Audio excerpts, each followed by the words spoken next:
Сендерді шақырған Құдай адал. Ол бұларды жүзеге асырады да. Салоникалықтарға арналған 1 хат, 5 тарау, 24 аят. Құдай нені жүзеге асырғысы келеді? Ол бізді толық әрі бүтіндей тазалағысы келеді. Осының алдындағы аятты қараңыз. Біз барлық жағдайға бірдей мінсіз болмағанынша, ол өзінің тазалау ісін жалғастыра бермек. Тыныштық сыйлаушы Құдай сіздерді өзіне толықтай бағыштап таза жүргізеді. Және иеміз Иса Мәсіх келгенде мінсіз болу үшін рухтарың мен тәндеріңді кіршіксіз пәк сақтайды.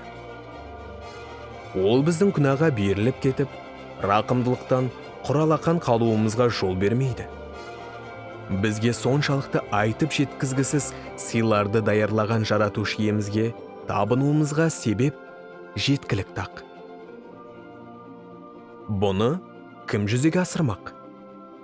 Бұны бізді қараңғы түнектен өзінің ғажап нұрына шақырып, Иса Мәсіх арқылы тозақтан жұмаққа өткізген жаратушы иеміз ғана жүзеге асыра алады. Бұл тек соның ғана қолынан келеді. Мұндай керемет қорғаныш бүкіл рақымдылық атаулының қайнар көзі. Құдай әкеден ғана келеді. Ол бұны не үшін істегісі келеді? Өйткені ол адал және сенушінің құтқарылуына кепіл болып табылатын өзінің уәдесіне де адал. Ол мінсіз халықты қолына сый етіп тапсырған өз ұлына да адал. Ол өзінің шақыруы арқылы бізге де бастаған ісіне адал.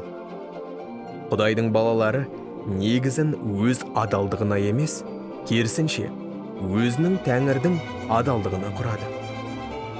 Бізге иеміз Иса Мәсіх арқылы жеңіс сыйлайтын Құдайға мәңгі шүкіршілік етейік.